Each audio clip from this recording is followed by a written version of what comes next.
மதுவிலக்கு ஆயத்தீர்வை டிபார்ட்மெண்ட்டை பத்தி ஒரு அமைச்சர், முன்னாள் அமைச்சர் ஒரு 2 நாளைக்கு முன்னாடி சொல்லியிருந்தாரு. அந்த அமைச்சர் விளக்கம் தான் சொல்லிட்டு இருக்காரு அப்படின்னு. நாங்க ரொம்ப பொறுமையா அந்த விஷயத்தை தெரிஞ்சு அந்த விஷயத்தை எக்ஸிக்யூட் பண்ணக்கூடிய ஆட்கள். எடுத்தோடனே டாம் டூம்னு குதிச்சு நான் அதை பண்ணிடுவேன் இதை பண்ணிடுவேன் மானத்துல இருந்து குதிச்சிடுவேன் சொல்லக்கூடிய ஆட்கள் கிடையாது.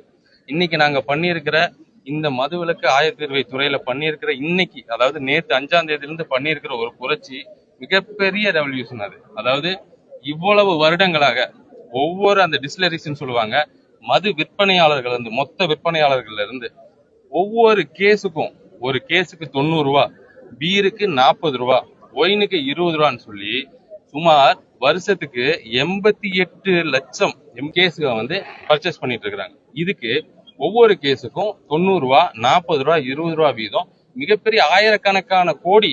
இது வந்து தனி நபர்கள் கைகள்லயும், தனி கட்சிகள் கைகள்லயும், தனி அவங்கவுங்க குடும்ப கைகள்லயும் சிக்கிட்டு இருந்த பணம் நேற்று 5ஆம் தேதியில இருந்து அரசாணை வெளியாயிருக்கு.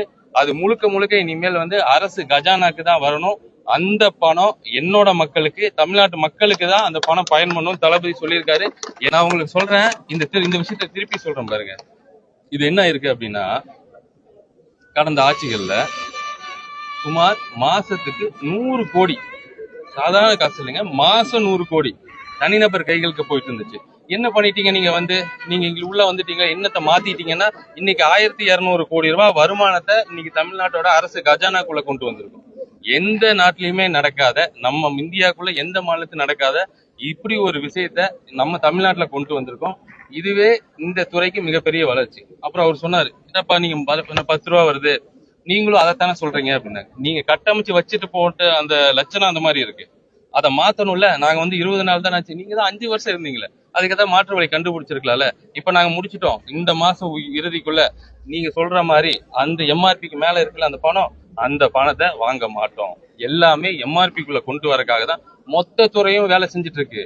நீங்க இருக்கும்போது என்ன வேலை தெரியுமா செஞ்சுட்டு இருந்தாங்க?